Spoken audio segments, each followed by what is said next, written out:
Hi friends, welcome to my channel. So ఇప్పుడైతే నేను ఏం చేస్తున్నట్టే ఇగో ఆకుకూరలు దింపడానికి వచ్చిన.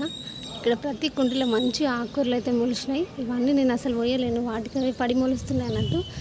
సో ఈ కుండీలు అయితే ఇగో ఆల్రెడీ హార్వెస్ట్ చేసిన సగం వరకు, ఇంకా మిగిలింది మళ్ళీ ఇంకా పెరుగుతుంది. ఇది ఏంటంటే ఎర్రగల్జర్ కూర. ఇది హెల్త్కి అయితే చాలా మంచిది.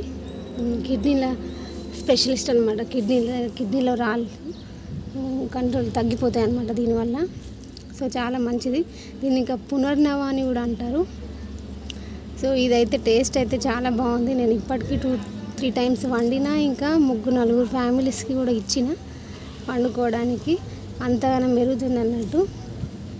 ఒక్క చెట్టు 2 చెట్లు అనుకోకుండా గడ్డిలో ఇందులో మొలిచినాయి. పేడ వేసినప్పుడు ఆ పేడల నుంచి ఇవి వచ్చి మొలిచినాయి. ఇక విత్తనాలు వేసేసిన కుండీలల్లో ఇక చూడండి ఎంతగానం పెరుగుతుందో. ప్రతి కుండీలో మస్తు పెరుగుతుంది.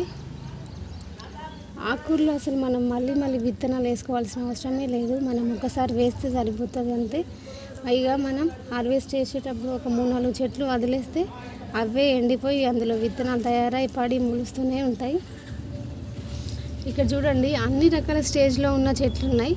ఇక కొంచెం పెద్ద సైజు చెట్లు, ఇంకా చిన్న చెట్లు, ఇంకా చిన్నవి, ఇంకా కొత్తగా 2 ఆకులతో వస్తున్నాయి.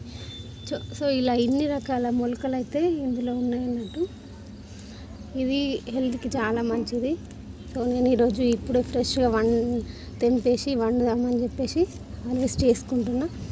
దీన్ని మనం తొగరోపులు వేసుకోవచ్చు, పెసరపప్పులు వేసుకోవచ్చు, లేదా ఉత్తిగానే వండుకోవచ్చు. సో లాస్ట్ టైం నేను తొగరోపులో వేసి పలసగా వేసి పప్పు చేసిన. ఈరోజు అయితే పెసరపప్పు కొంచెం వేసి పొడి పప్పులా వేద్దామని హార్వెస్ట్ చేసుకుంటున్నా. సో చాలా టేస్ట్ ఉన్నది.